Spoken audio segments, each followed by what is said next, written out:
de vous accueillir aussi nombreux pour participer à une journée que nous voulions exceptionnelle, puisque c'est le 40e anniversaire de notre association.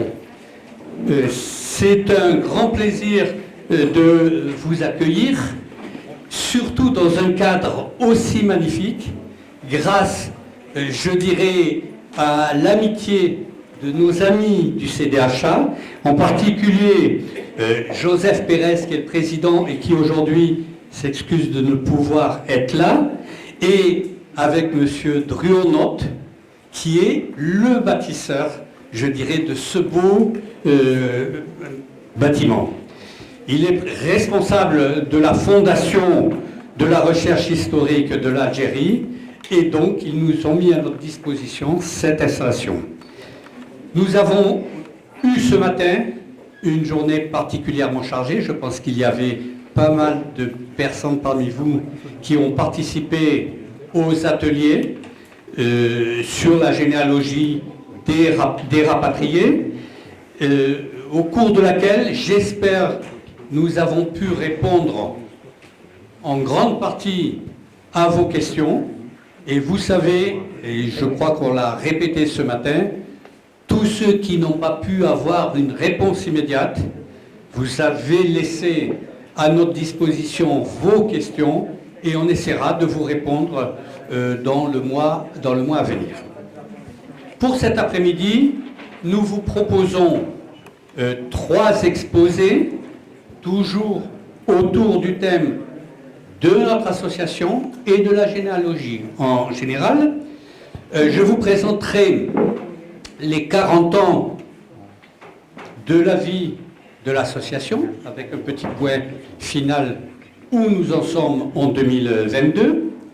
Nous avons la chance d'avoir Marion Vidal-Buet, qui est historienne de l'art, en particulier de tout ce qui est peinture, je dirais, de l'Algérie, qui nous présentera, je dirais, une action majeure de l'association sur l'île de Minorque et qui assure aujourd'hui un lien, je dirais, avec justement cette île, et elle nous parlera de ce qu'elle est en train de faire grâce à cette association où les rapatriés, ou tout au moins les habitants du Mahonais en particulier, disons, sont bien référencés dans ce nouveau musée. Et pour terminer, nous demanderons à Jean-Jacques Jordi, que beaucoup d'entre vous connaissent, qui est le spécialiste des migrations méditerranéennes vers toute l'Afrique du Nord. On lui demandera, parce que nous avons la chance, c'est notre plus vieil adhérent, bien que ce soit le plus jeune. Et je lui demande de se lever. Il a le numéro 117 dans notre association, alors qu'on est à plus de 5000. C'est-à-dire que, il était un peu plus grand que dans un berceau.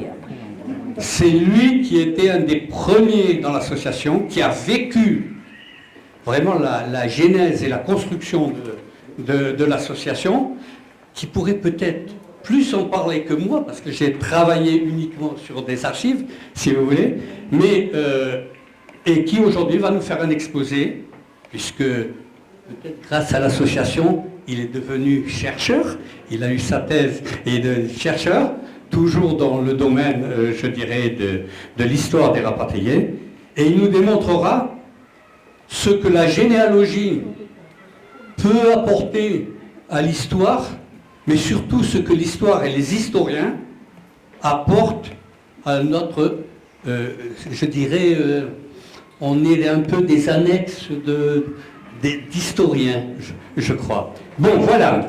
Et cet après-midi, nous terminerons à 18h30 par le cocktail de l'amitié. Et j'espère que vous apprécierez cette fin de journée. Merci.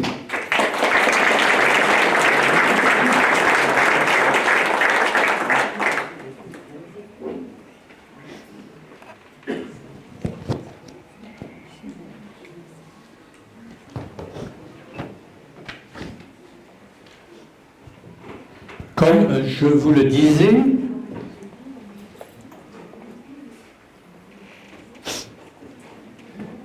disais, j'essaierai de vous faire un historique de notre association, mais ce que je dois vous avouer, c'est que je ne suis que depuis 12 ans dans l'association.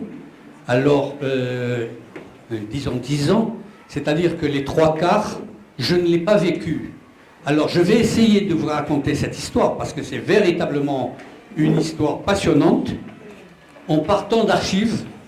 Et je sais que parmi nous, il y en a qui ont participé à toutes ces actions qui ont été faites, et qui trouveront peut-être que j'ai fait une interprétation un peu des archives, et éventuellement ils corrigeront, mais pas de suite. Hein. Comment est née notre association ? Vous savez, et je pense que vous l'avez tous vécu, que quand on est arrivé en 62, en métropole, on avait autre chose à faire que de la généalogie. Donc en gros, je dirais ce sont nos parents qui ont consacré les 20 années jusqu'en 82 à s'installer, s'intégrer, élever les enfants. Et quand ils sont arrivés 20 ans plus tard à la retraite, comment est née notre association ? C'est Nadine de Rino Carbonel, qui a été une dame qui travaillait, qui avait déjà commencé sa généalogie depuis 2 ans, qui commençait à travailler avec les archives d'outre-mer, qui à ce moment-là s'appelait le Centre des archives d'outre-mer, et pas les archives nationales, commençait à travailler avec une personne qui était aussi à la base, c'est monsieur Uteza, qui était archiviste, qui était évidemment d'origine, je dirais, d'Afrique du Nord, et qui donc, un soir, alors qu'elle avait invité quelques amis dans sa villa, je dirais, au milieu des vignes à Plante de la Tour, en évoquant quelques souvenirs anciens, se sont posé la question et ont dit, mais comment pourrions-nous créer quelque chose qui puisse conserver la mémoire ? Alors vous savez que de nombreux sites étaient déjà créés. Les gens se regroupaient par village, se regroupaient par affinité professionnelle. Hein, tout le monde a connu. Et eux ont décidé, en se disant, mais il n'y a pas d'association généalogique sur l'Algérie, eh bien, on va créer cette association. Et je dois vous avouer que le thème qu'a donné Nadine de Ruino, c'est, elle a dit, le choc émotionnel que nous avons subi dans notre chair après des années de silence, s'est réveillé et a réveillé notre mémoire. Et à partir de là, 4 personnes uniquement, je vais vous les présenter. Vous voyez, dans ce petit village, notre association a été créée dans une maison du village. Mais nous avons eu la chance d'avoir 4 membres fondateurs. Des gens qui se sont investis pour notre mémoire de façon extraordinaire. Jean-Jacques Jordi a connu très particulièrement. Et l'idée de créer donc une association est née. On a commencé à réfléchir. Et puis, on décide en 82, en juillet 82, de déposer des statuts à la préfecture. La création, ça s'appelait Généalogie Algérie, de mémoire. Et c'est surtout avec l'aide de M. Desam, et puis l'enthousiasme effectivement de ces personnes, que une osmose s'est produite, et vraiment, ça a été une explosion. Dès la fin de l'année, je vais créer en juillet. À la fin de l'année, on avait déjà 70 adhérents qui participaient à cette folle entreprise. Mais ce qui a été très surprenant, c'est que dès février 83, c'est-à-dire 6 mois après, ces personnes-là publiaient la revue numéro 1 de notre association. Alors cette revue numéro 1, qui était l'illustration à la plume de Jacques Gatti, que je pense certaines personnes connaissent, qui a fait beaucoup de tableaux, et donc il a fait les premières maquettes à la plume pour l'association. Mais dans ces temps-là, en 82, on travaillait à la Ronéo, on travaillait, je dirais, en coupant des morceaux de texte, etc. Eh bien, si vous voulez faire ça pour une centaine d'adhérents avec des agrafeuses à la main pour les faire, vous voyez qu'il fallait avoir beaucoup de courage à quatre personnes. Et dans la même année, 6 antennes de l'association ont été créées. Dans le Var, dans les Alpes-Maritimes, en Haute-Garonne, dans les Bouches-du-Rhône, au Vaucluse et en Val d'Oise. Et à la fin de l'année 83, il y avait 300 adhérents dans l'association. Donc vous voyez que c'était un besoin qu'avait, je dirais, qu'on avait d'essayer de retrouver un petit peu notre mémoire ou la mémoire de nos ancêtres.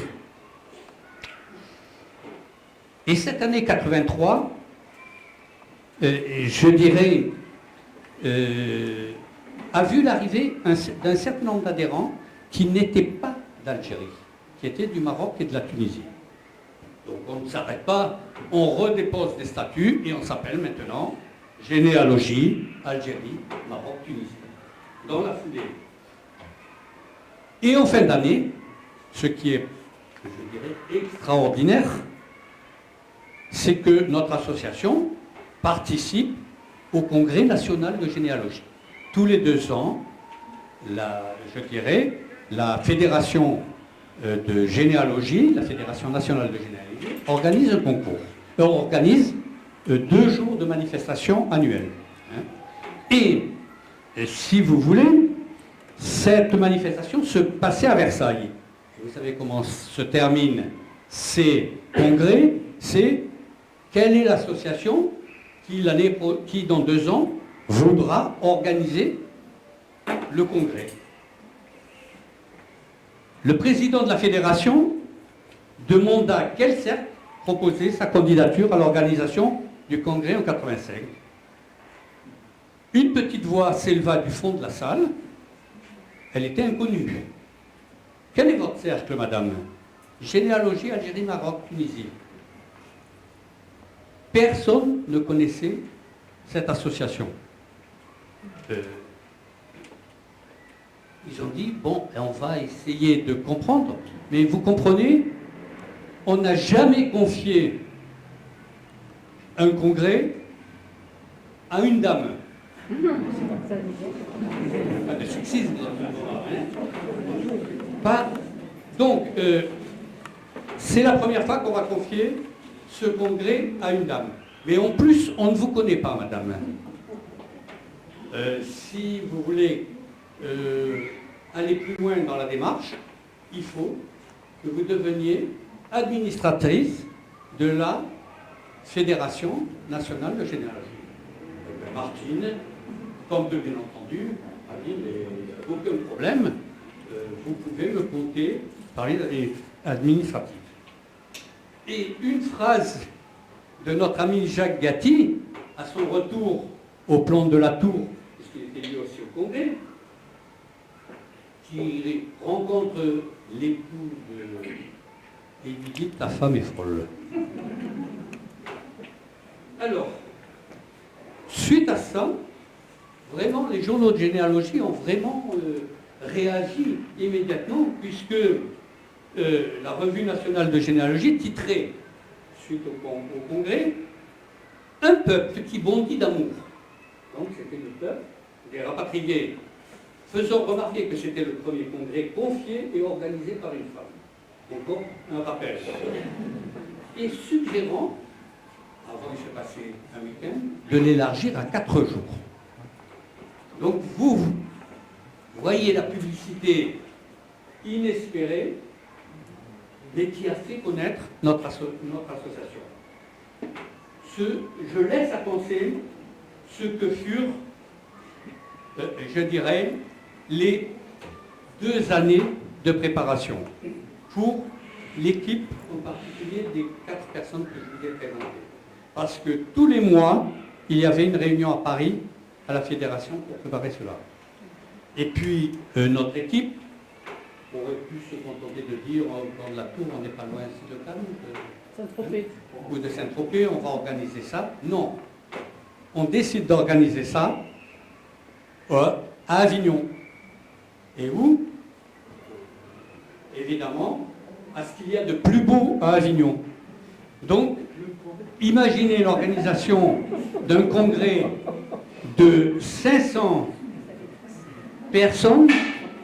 Là, c'est illisible, mais c'est simplement pour vous dire, parce que ce n'était pas qu'une petite réunion. Nous la faisons aujourd'hui. C'est une réunion où des ateliers, des conférences en continu, hein, et même au niveau international, hein, des conférences au niveau international, toutes les dames qui accompagnent leur mari généalogiste s'ennuient, alors on leur organise des visites de la région. Donc c'est une organisation que je qualifierais d'énorme. Mais pour faire ça, il a fallu faire appel à la bonne volonté que parfois nous faisons nous-mêmes, c'est que tout ça coûte très très cher. Donc on a lancé une souscription, parce que rien n'a arrêté, et derrière, ces fameux 300 ou 400 bénévoles en fin d'année, adhérents, étaient partisans du projet. Donc on a fait l'établissement du programme avec la fédération, on a réservé le Palais des Papes, et on a réservé les restaurants, tout ça avec une équipe dont pas une seule personne habitait à Avignon. C'est-à-dire des gens qui habitaient sur la Côte d'Azur et ici dans la région marseillaise. Bon. Pour vous dire la portée de cette manifestation, c'est que la soirée d'accueil classique s'est faite dans la salle du conclave, donc, et on a fait venir des acteurs, du Conservatoire d'Avignon, hein, un violoniste, je crois, une danseuse, un déclamant. Et ce qu'il y a d'extraordinaire, c'est que le texte déclamé était un texte fait par Madame Nadine de Ruino. Vous vous doutez bien que ce texte devait certainement porter sur la mémoire et sur ce que nous avions vécu lors de notre départ. Et donc, c'était vous montrer l'engagement, je dirais, extraordinaire, et que ce soit de la soirée d'accueil jusqu'à la soirée finale, avec plus de 200 convives, hein, le repas final, je dirais le choix était offert aux congressistes sur des ateliers, sur des conférences de prestige, sur les galeries des associations, puisqu'à chaque fois il y a les galeries des associations. Et ce qu'il y a eu, parce que derrière tout ça il y avait une idée directrice, c'est qu'en séance plénière finale, sous la responsabilité du ministre de la Culture, de la directrice des Archives de France, du secrétariat d'État aux rapatriés et de toutes les personnalités, l'association a décidé de marquer, si vous voulez, je reviendrai là-dessus, quelque chose qui a marqué vraiment l'amorce, je dirais, de la prise en compte des archives des rapatriés.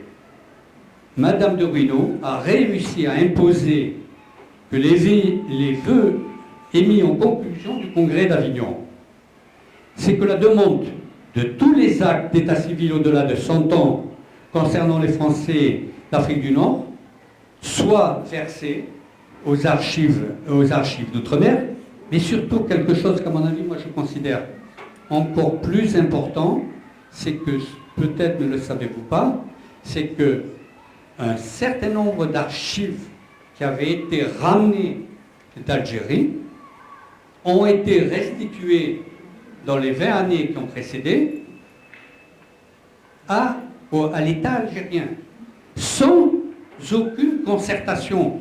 Je dirais, on ne sait pas si en définitive on a pris des copies, et on ne sait pas si on a pris des copies. Donc, si vous voulez, cette motion-là a été ensuite envoyée au plus haut niveau, de façon qu'on arrête de retourner systématiquement des archives qui avaient été ramenées en 62, sans qu'il y ait la concertation des archivistes concernés, c'est-à-dire des anomes, et puis je dirais des historiens comme Jean-Jacques. Donc voilà. Ça, c'est quelque chose qui a été très très important parce que vous verrez, c'est l'amorce d'un procédé très très long et qui est encore inachevé. Bon, naturellement, énormément de félicitations, je dirais de la part de tout le monde. Et quand les lampions se sont éteints,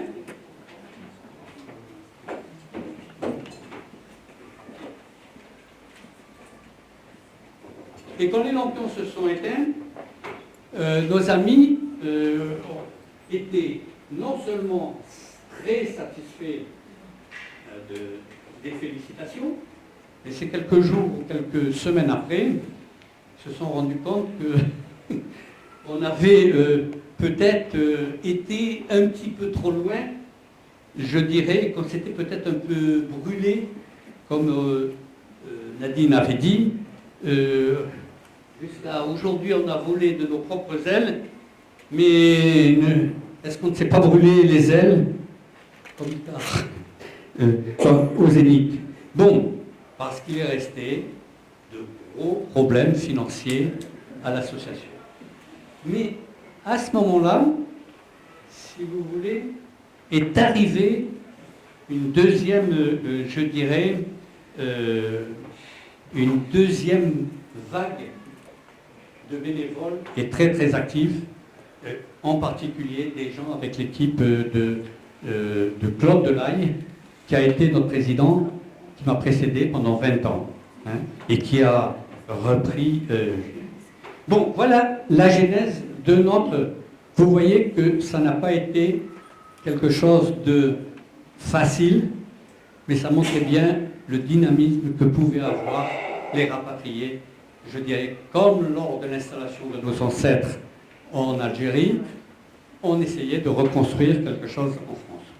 Alors, notre association, par la suite, a été amenée à faire un certain nombre de grandes actions aussi. Je n'en ai retenu que quelques-unes. Et je commencerai plutôt par, si vous voulez, ce qui nous a importé et qui est je dis bien, une lutte continue depuis 1987 et qui est inachevée en 2022.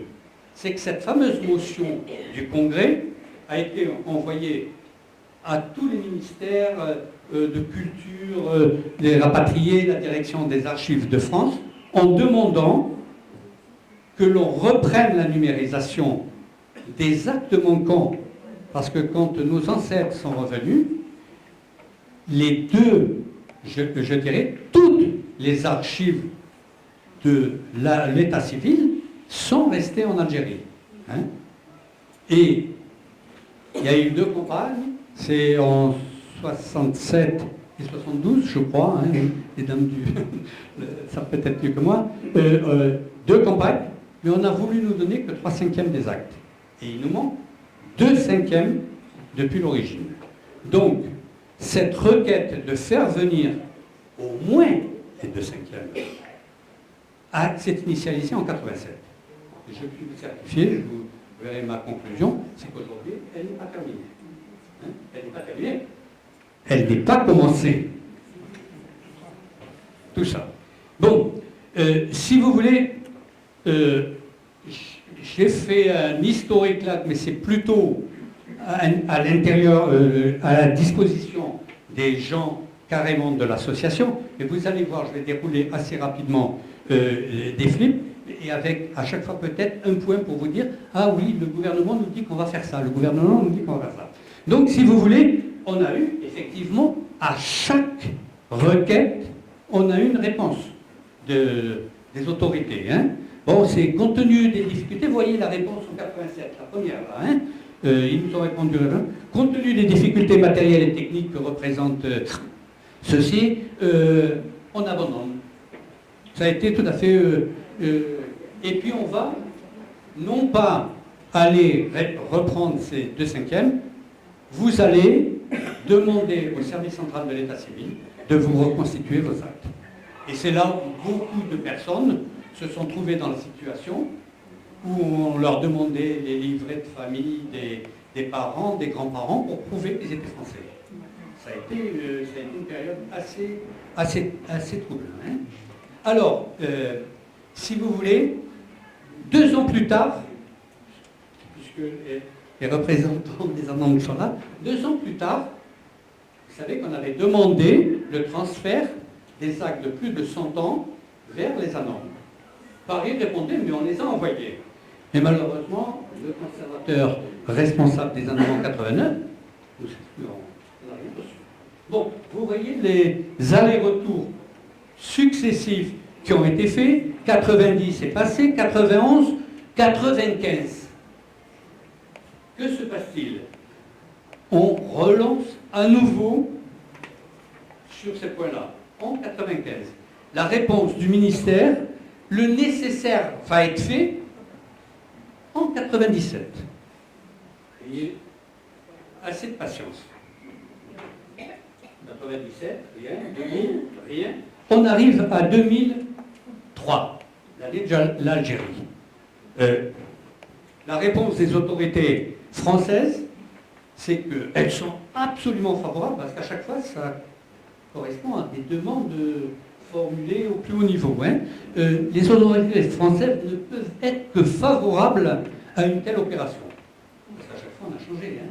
Là, l'année d'Algérie, c'était avec M. le Président Chirac. Hein. Et donc, sa fameuse visite, on en a profité avec aussi la participation des Allemands, puisque j'ai participé moi-même à des réunions avec les archives d'Algérie qui sont venus dans nos bâtiments-là. On nous annonce ouverture de la dernière tranche de l'état civil. Ah, c'est l'ouverture? Ah non, pour étudier la faisabilité de l'entreprise. La coopération avec les Algériens va se poursuivre. Et on nous annonce même quelque chose d'extraordinaire. La prochaine étape, ce sont les actes des notaires que nous allons récupérer. Vous savez peut-être, à titre tout à fait anecdotique, aujourd'hui, on n'a aucun acte pratiquement de notaire, je dirais, en métropole. Hein. Tout est en Algérie, on ne sait même pas où les trouver. Peut-être Jean-Jacques, c'est lui. Oui. Donc c'est en 2003, vous vous rendez compte, ça a donné du punch à notre association. Ah, enfin, on va réussir cela. Bon, 2005, en fin d'année, après plusieurs relances, c'est l'affaire de quelques mois, en 2005. Passe 2006, passe 2009. Ah, finalement, en 2009, on arrive à récupérer les actes de plus de 100 ans au centre des archives, alors qu'ils étaient annoncés depuis 1987. Vous voyez donc, je dirais, la lenteur, non, je dirais l'obstruction algérienne, c'est un fait, mais on a quand même eu la lenteur de transfert entre Nantes et je dirais les archives ici. Ok, 2012. Je pense que c'était moi-même qui avais fait la relance. Et bon, ben, on attend toujours des questions écrites sont posées au Sénat. On avait sollicité 200 parlementaires qui ont posé des tas de questions orales au Sénat et tout ça. Bon, voilà, on arrive fin de 2012. Et puis regardez, la suite. On relance 2008, parce qu'à chaque président, on relançait tout ça. On arrive en 2022, et ma conclusion que j'ai mise en rouge est vraiment, je dirais qu'on ne va pas se désespérer, parce que je pense qu'on a le punch pour continuer, mais on n'a toujours rien sur les actes d'état civil. Et on n'a aucune possibilité de consultation des archives algériennes. Parce que je me dis, bon ben, si on pouvait aller dans les mairies, il y en a certains qui réussissent, parce qu'ils tombent sur des agents publics là, qui disent, bon, on va ouvrir un registre. Et je suis certain que beaucoup de registres ont disparu. Donc vous voyez que ce gros travail qui a été fait par l'association durant, ça fait 30 ans, hein, est toujours au point de 1980. Bon, j'espère que dans les 10 ans à venir, on avancera. Alors, on va parler de quelque chose maintenant qui a beaucoup marqué l'association et qui est plus réjouissant.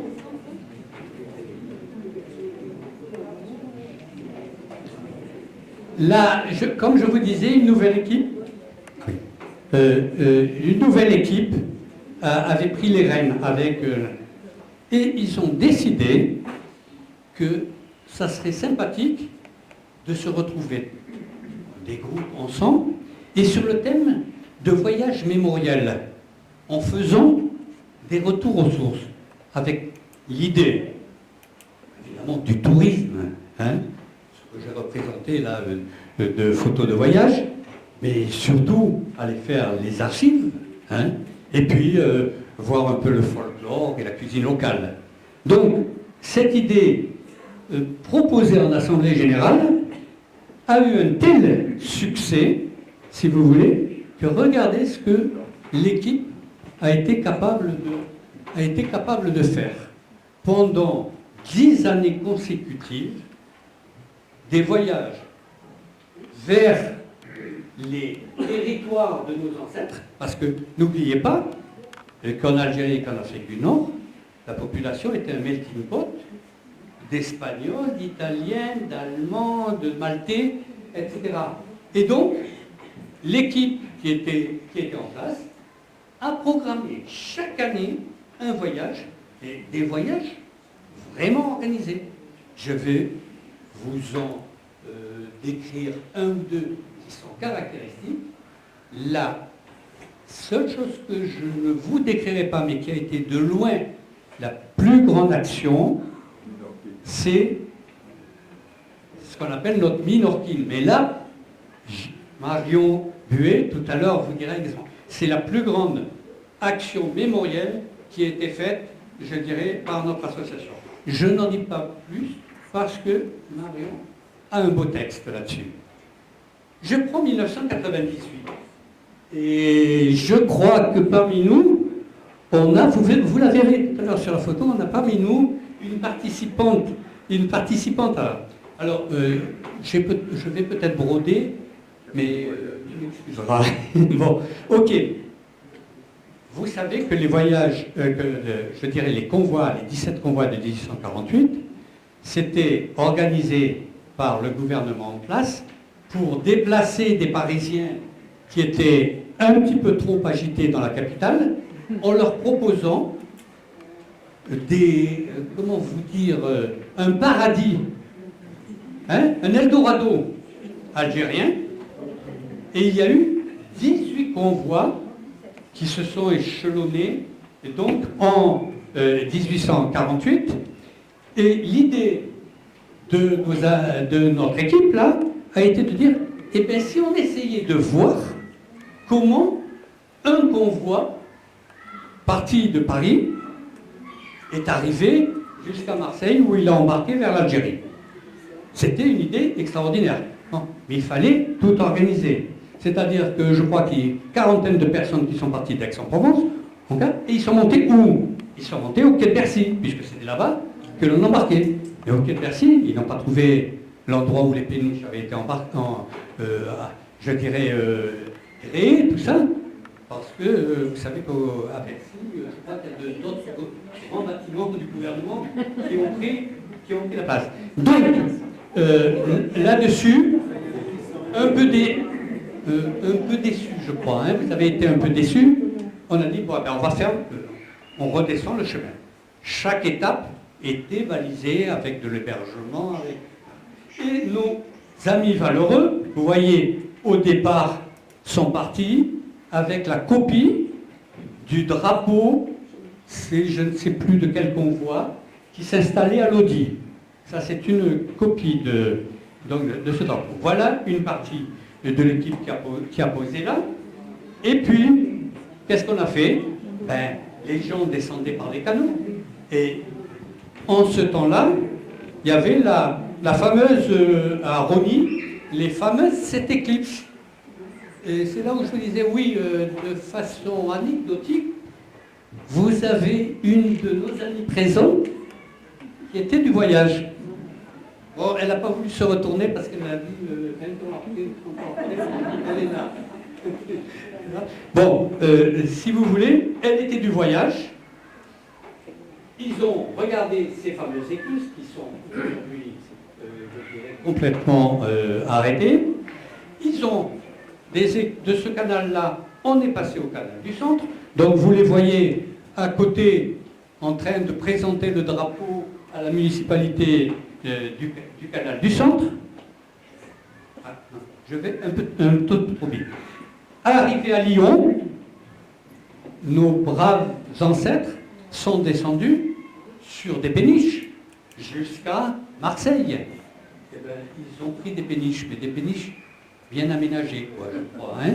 Des péniches telles qu'on trouve aujourd'hui quand on descend des étoiles.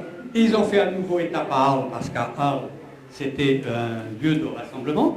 Et vous voyez, comme ça, ils ont passé une quinzaine de jours à reconstituer le chemin que leurs ancêtres avaient eu en 1848. Moi, je trouve que c'était quelque chose d'assez extraordinaire. Une autre grande manifestation. Notre équipe apprend qu'il y a une opération de reboisement à Malte pour toutes les personnes qui ont émigré vers les États-Unis, tout ça. Proposant, moyennant effectivement, je dirais, un don, de planter un arbre au nom de la personne.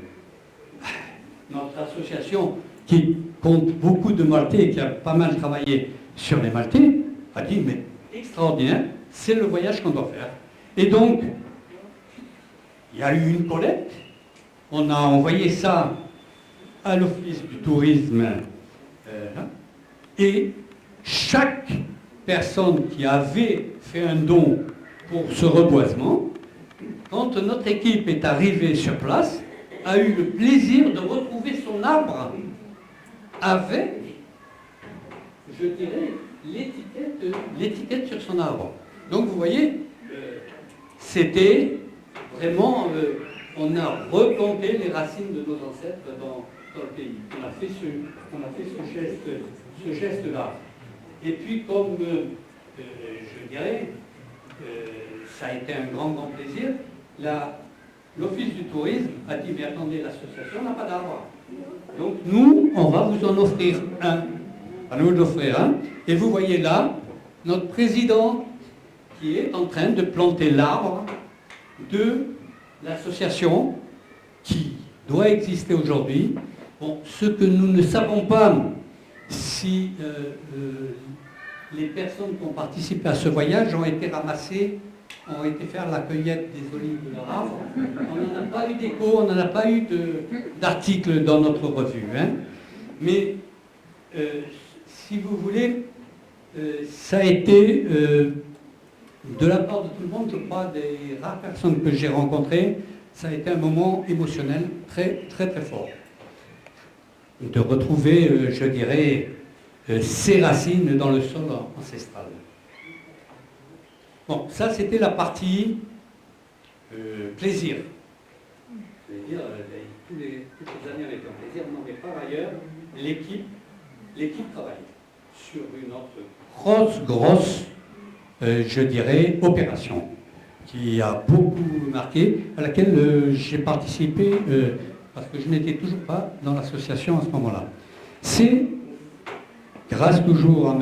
Delaye, qui était du Constantinois, et qui avait gardé des relations avec l'évêque de Constantine, a pris l'initiative d'essayer de faire un retour des archives diocésaines. Vous savez que les archives diocésaines sont en 2 exemplaires. Un dans les paroisses et un à l'évêché. Et donc, en parlant avec l'évêque, il a dit, mais qu'est-ce que vous avez fait de ces archives des paroisses? Il dit, avant l'indépendance, très très rapidement et pendant l'indépendance, tout ce qu'on a pu ramasser, on l'a stocké ici à l'évêché.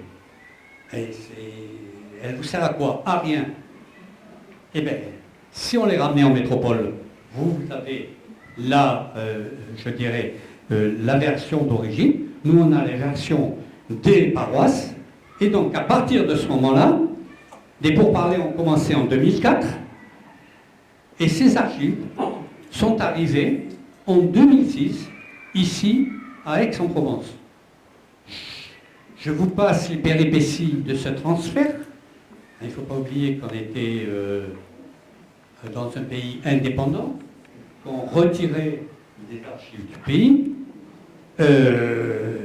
4 mètres cubes, 1,4 tonnes, et grâce à Denis Fada, qui a été une personne qui a beaucoup aidé l'association, par le biais de, c'est pas une valise diplomatique, mais c'est des containers diplomatiques, a réussi à faire venir toutes ces archives, je dirais, ici à Aix-en-Provence.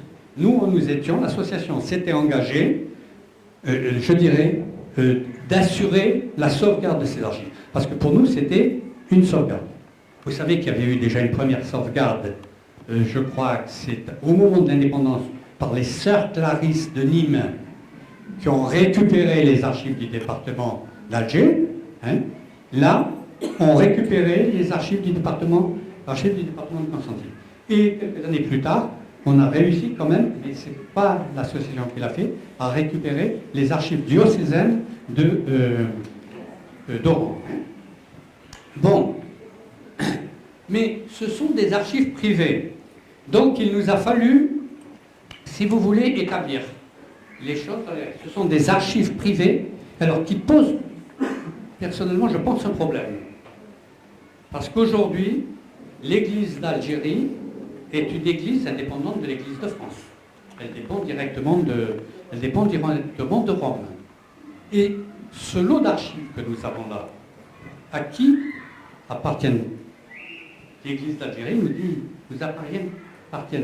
Parce que mon action, c'était d'essayer de les faire arriver et de les faire déposer aux ambassades. Ou dans un centre d'archives. Ils nous ont dit, non, ce sont des archives privées. Nous, on ne veut pas que ce soit déposé. Donc, on a dit, eh bien, on va vous trouver une congrégation capable de les accueillir. Nous, ce qu'on vous propose, par le biais je dirais, d'une convention quadripartite, vous voyez qu'elle est faite avec le diocèse donc de Constantine et Hippone. Il y avait donc c'était Monseigneur Gabriel Pirois. On a voulu que ce soit aussi conjoint avec l'archevêché d'Aix-Arles, avec donc c'était le Claude Feit, mais maintenant ça a changé. Les sœurs Clarisse qu'on avait convaincus qui avaient ici, donc de prendre, et notre association qui était représentée par là. Et on a établi une convention. Cette convention, c'était quoi? Nous nous engageons à aider les sœurs, premièrement, à ranger ces archives, à les classer, à aller beaucoup plus loin, à les relever, et à les indexer et à vous mettre à votre disposition du matériel informatique qui permette aux sœurs, parce que les sœurs étaient un petit peu paniquées, hein, en disant on ne connaît rien sur l'Algérie, mais on leur a dit mais vous aurez un ordinateur, quand quelqu'un vous réclamera un acte, vous n'aurez qu'à me poser son nom et vous saurez que c'est dans telle rubrique. Donc, ça a été, si vous voulez, voilà. Alors, je n'étais pas là lors de la première arrivée, je n'ai participé qu'à la deuxième. Et donc, c'est là où j'ai pu faire quelques photos. Voilà, parce qu'on installe. 2 ans après, on nous dit le bâtiment est en péril. Et vous savez qu'on a fermé la partie là, des archives des sœurs. Il faut tout monter à Célonie. Ces archives sont arrivées relativement classées par je dirais, l'archiviste de Constantine.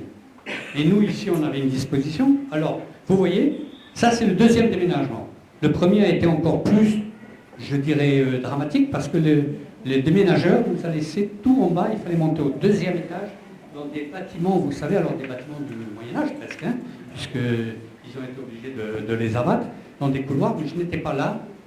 Les portefeuilles qu'on a à l'heure actuelle dans l'association non plus, c'était des gens, je dirais, qui malheureusement beaucoup ne sont plus parce que décédés.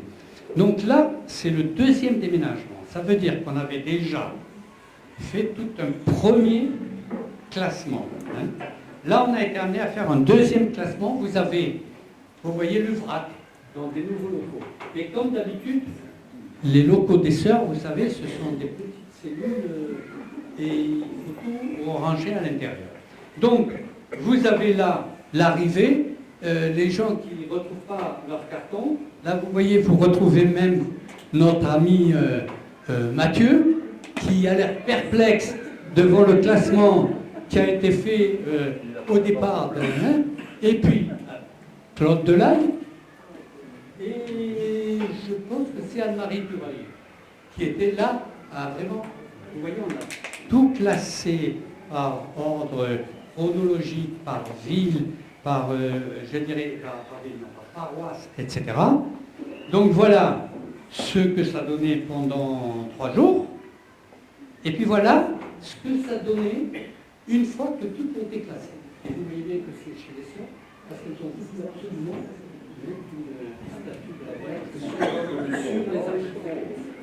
c'est numérique. Oui. Alors, c'est du beau travail. Ça, c'était du travail de manutention. Et derrière.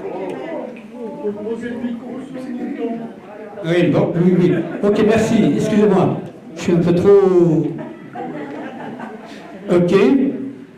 Bon, et là, c'est l'équipe. Si vous voulez, on a même, je crois, Madame Maître qui est par là et qui a fait participer. Il y a Arlette Leruste qui est aussi parmi nous, là. Et vous voyez, on était contents, après, je crois, pratiquement 2 journées en continu, d'avoir terminé ce classement. Bon, mais terminer le classement, c'est 50%. Oh, c'est 30% de travail. Parce qu'après, je vous ai dit, et vous verrez le nombre d'actes, on a décidé, on descendait les cartons par dizaines ici dans nos bureaux. Et dans nos bureaux, nous avions une équipe d'environ 8 à 10 personnes qui travaillaient au moins 2 jours par semaine en continu à faire des relevés au crayon et au papier. Parce que l'association n'était pas encore assez informatisée pour le faire correctement. Donc vous voyez, là on a commencé à faire ça. Et on a réussi, je crois, en 2 ou 3 ans, pratiquement à faire cela. Et puis, que se passe-t-il? Il y avait 5 cerclaristes, il y en a 3 qui meurent dans l'année. Et on nous dit, on ne peut plus garder ces archives.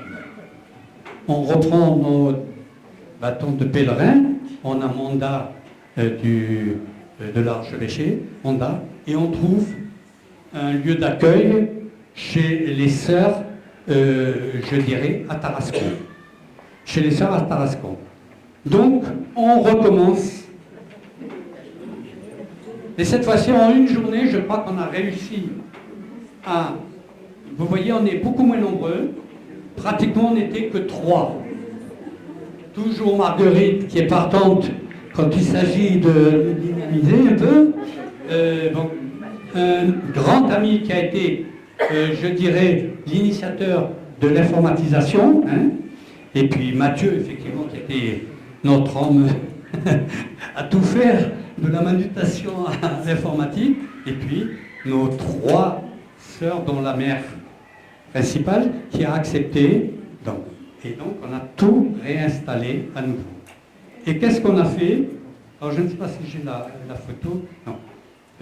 On a tout réinformatisé. On a tout mis en base de données. C'est 7 ans de travaux d'indexation. 576 000 actes ont été relevés par nos adhérents. Et bon, nos 3 implantations différentes, ça a représenté beaucoup de travail. Mais non, parce que vous savez, les sœurs, quand elles avaient, parce que beaucoup de cellules de sœurs aujourd'hui sont vides, malheureusement. Hein. Oui, mais on est orienté nord, donc on était sûr de ne pas avoir de soleil là. Bon. Comme la température est uniforme, elles ont toujours 15 degrés ou 18 degrés, c'est bon la conservation. Non, on n'a pas eu d'altération. Pour le moment, on ne nous a pas signalé d'altération. Mais je pose la question, quel avenir pour ces archives? Il faut que vous sachiez aujourd'hui, les sœurs de Tarascon nous ont dit qu'elles se posaient de gros problèmes pour les garder et continuer à en faire l'administration. Donc, depuis 2 ans, nous devions rencontrer l'archiviste et le nouvel évêque de Constantine. À cause du Covid, ils n'ont pas pu venir. Donc je pense que peut-être, d'ici la fin de l'année, ils vont venir et on va se réunir et puis on va recommencer un processus. Moi, ce que je souhaite et sur quoi je me bats, non, j'encourage, c'est que systématiquement, on essaie de ramener ces archives dans des archives nationales françaises. C'était des archives françaises. Il y a eu l'indépendance, qu'au moins la moitié revienne, qu'une autre moitié, que l'autre partie soit restée dans le pays, ça me paraît normal. Mais il faudra essayer de convaincre. C'est pas tellement convaincre les gens en place, c'est convaincre Rome. C'est là le problème. Bon, et je vais terminer, parce que je pensais que toutes ces actions étaient majeures et méritées d'être évoquées, je dirais, sur l'association aujourd'hui. Comment nous sommes bon, nous sommes reconnus, je dirais, dans le monde généalogique. On a des partenariats avec une quinzaine d'associations qui travaillent ou qui ont des adhérents qui font des recherches sur l'Algérie. On est reconnus dans le monde archivistique. Notre partenariat privilégié avec les archives nationales d'outre-mer, puisque nous les avons à côté et que toutes les semaines nous avons quelqu'un sur place. Au niveau des archives diplomatiques de Nantes, nous avons un très bon partenariat parce qu'à Nantes, aux archives diplomatiques, on trouve les actes du Maroc et de la Tunisie. Vous savez que ce sont des protectorats qui n'étaient pas gérés de la même façon que les archives des départements. Hein. En Algérie, on était considérés comme des départements. On a un relationnel très très bon avec le directeur et le service historique de la Défense à Toulon, où nous relevons depuis 6 ans, je crois, ou 7 ans, systématiquement toute l'inscription maritime d'Algérie. Parce que ce qu'il faut savoir, c'est que l'inscription maritime d'Algérie dépendait de l'inscription maritime de Toulon. Alors tout ce qui qui a été fait dans tous les ports, je dirais, d'Algérie, en partant de Benissa à Fagos jusque de l'autre côté, moi je ne connaissais pas. Sidi Bel Abbès, ça se trouve à gauche. Hein. J'allais jamais de l'autre côté. Là. Hein, la cale. Donc tout ça se retrouve, ce sont des archives extraordinaires. Si vous avez des ancêtres dans la marine, vous allez savoir quand il a démarré Mousse et quand il a terminé capitaine au long cours. Et tous les bateaux dans lesquels il a été embarqué. On a tout ça. Aujourd'hui, on continue à travailler là-dessus, mais on a peut-être près de 100 000 références aujourd'hui. Et on a les images. Parce que le partenariat qu'on a, on photographie et puis on l'a. Bon, voilà. Donc, et on est en négociation, je dirais, récente avec les archives nationales de la Courneuve. Et on va voir ce qu'on va pouvoir faire, parce que là, on va retrouver toute une partie aussi. Et évidemment, on est reconnu dans le monde Internet par notre site, par notre page Facebook, puisque vous devez savoir aujourd'hui que 95% des nouveaux adhérents viennent par Internet. On a une revue que tous nos adhérents connaissent bien, qui est notre vitrine, je dirais, qui a reçu des récompenses au niveau national en termes de qualité, dont on a eu, je traîne un petit peu, mais en termes de réalisateurs, si vous voulez, des gens extraordinaires. Hein. Évidemment, notre présidente Nadine de Ruino, on a eu un petit intermède avec Maurice Bell, on a eu Madiana Delaï, qui était la femme de Claude Delaï, qui a, vous voyez, de 88-2002, et puis qui a passé le témoin à notre ami André Segui, qui nous a apporté, lui, une technicité extraordinaire qui a fait que notre vue est très très brillante. Et quand même, je dois dire que, bien qu'André ait demandé de prendre un petit peu de recul, on a la chance d'avoir, et je demande à André de se lever, elle vient de nous faire une première revue sur laquelle nous n'avons eu que des félicitations. Donc, au nom de l'Assemblée, je demande que... Voilà. Et vous voyez ce qu'a été la progression entre une première revue et notre dernière revue 157, faite par André et son époux. Ne l'oublions pas. Bon, quelle est l'avenir de l'association? Je vais essayer de donner 3 flashs. Pourquoi on a quelques points faibles? Premièrement, quand on fait de la généalogie, on part d'aujourd'hui et